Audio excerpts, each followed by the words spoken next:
ससुरा में कोके बाराबादी हो। तू दिसंबर में कोलेलू शादी हो, बारू ससुरा में कोके बाराबादी हो। आए जनवरी सोचनी की कोनी सब छिहत्तरों के नया साल मुबारक ये जान, तारा संगे तारा भतरों के, तारा ननद छिहत्तरों के, तारा संगे तारा भतरों के।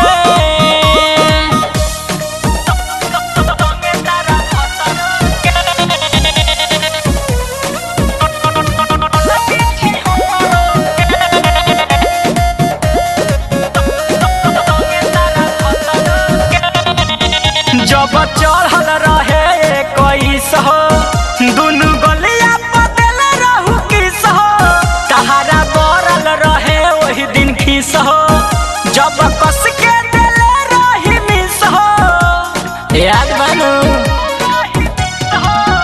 जब चढ़ल रहे 21 हो, दुनु गलिया बदल रहू किस हो, तहारा बरल रहे वही दिन खीस हो, जब कस के दिले रही मिस हो, उठाई के कोरा बिछाई के बोरला से देनी तोरा कठरों के नया साल मुबारक ये जान, तारा संगे तारा भतरों के, तारा ननद छिहत्तरों के, तारा संगे तारा भतरों के।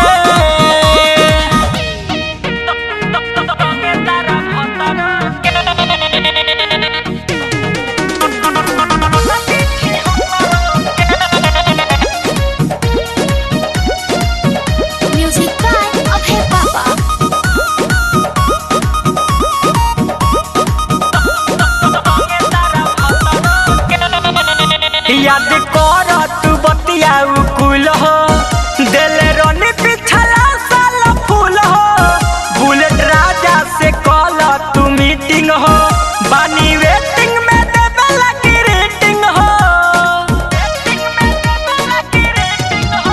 याद कर तू बतिया कुल हो, दिल रोनी पिछला साल फूल हो, बुलेट राजा से कॉल तू मीटिंग हो, बानी वेटिंग में देवे लगी रेटिंग हो।